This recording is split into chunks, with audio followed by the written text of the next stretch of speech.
Ooh, remember playing this game in your childhood? I'm sure you might have fond memories of this game. Acquiring cities, building hotels, oh my god, so much fun. But I'm sure you might be wondering, why am I talking about business right now? Does this game have any connection with our today's topic? Yes, there is. But before we start, welcome to our series Learn with Upstox.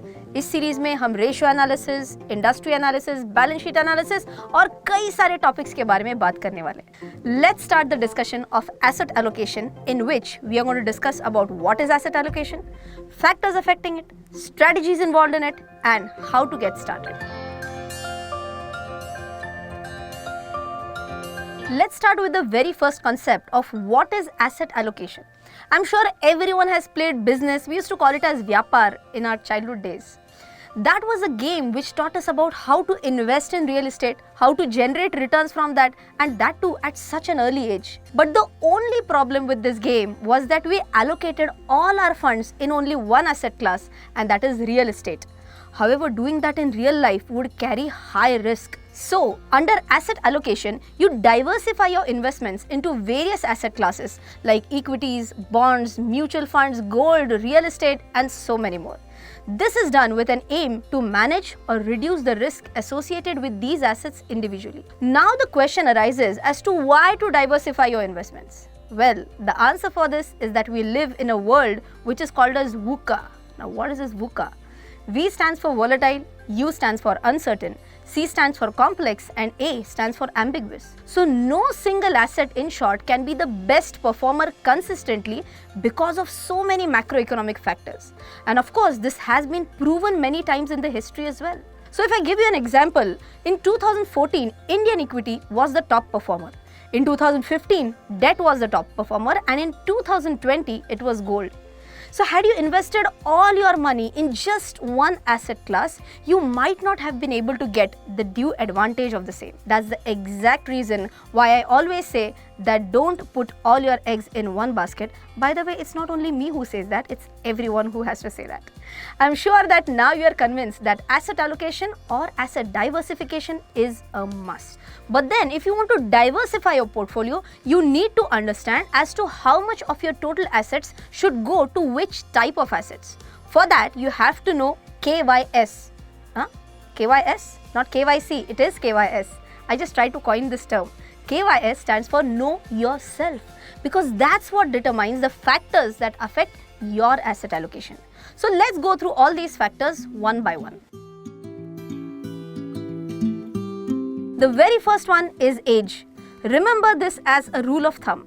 Higher the age, lower is your risk appetite, and vice versa. So at a young age, you do have a capacity to risk out your investments. A general rule accepted is that 100 minus age of the investor should be your allocation for equity. So I'll give you a simple example. So 100 minus my age, I'll maybe just tell 20. Let's say 80 will be the amount, or will be the percentage basically, which will be allocated for equity, right? The second point is time horizon. If you have a goal with shorter duration, you should have a higher allocation in debt. While if you have a goal with a longer duration, you should have a higher allocation for equities. The next point is number of dependents. So assume that your parents, children, sibling, and your grandparents are also dependent on you. In this case, because you have more dependents on you, you will require more liquidity in the short term, which can be in the nature of emergency funds or in the nature of liquid funds. The next and the last point can be risk profile. There are typically 3 categories of risk profiles, and you have to identify which category do you fit in. The very first one is a conservative risk profile. So basically, if I were a conservative type of investor, I would not want to risk out my money. In such a case, 70 to 80% of my total assets would go in debt, and obviously the balance will go in equity.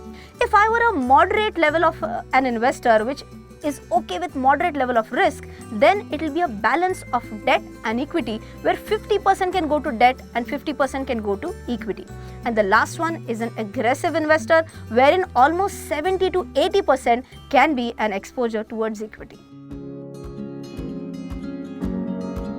Let's move on with the next point, which focuses on asset allocation strategies. The very first one is strategic asset allocation. This involves determining a base policy mix and then sticking to the same. So it's a long-term invest strategy in short. In simple words, we assign a proportion to each asset class based on its expected returns, and then whatever assets we buy in this, we hold it for a long time. Let's move on with the next one, which is tactical asset allocation. This involves a moderately active strategy usually implemented to benefit from short-term market and economic events. Therefore, it gives that corridor to add the component of market timing and allows you to reap profits when certain events occur. Tactic is short-lived and strategy is long-lived.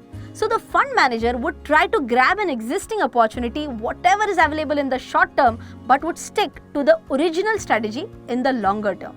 Now the third one, which is dynamic asset allocation. This is again an active asset allocation strategy in which you can continuously change and adjust the asset mix depending on the market and economic conditions. So basically, it's a short-term investing strategy. And now the golden question, how to get started with asset allocation? For that, I'm going to tell you 4 simple rules. The very first one is that asset allocation can be done for different financial goals separately. Means what? मान के चलो मुझे घर लेना है तो उसके related asset allocation अलग हो सकता है. मान के चलो मेरा और एक फाइनेंशियल गोल है which is my child's education, उसके लिए एसेट एलोकेशन भी अलग हो सकता है. The second simple rule is that choose assets with weak correlation. So always remember, an asset class like equity and debt have a very weak correlation. These should be there in your portfolio. Third one is that don't be rigid about your risk profile. Risk profile of a person evolves with him or her and it can change over a period of time. एक मेरा ही example दे देती हूँ. 10 साल पहले मेरा जो risk taking capacity था and आज का मेरा रिस्क टेकिंग कैपेसिटी डेफिनेटली अलग है. So try to do an asset rebalancing whenever you feel it is necessary to do so. Well, thank you for watching our video on asset allocation from our Learn with Upstox series. I hope you have enjoyed this video as well, and if you did, then don't forget to like, share and subscribe. If you have any questions regarding the video, do not forget to leave a comment in the comments section below. Also, don't forget to hit the bell icon so that you will get the notification of their latest videos.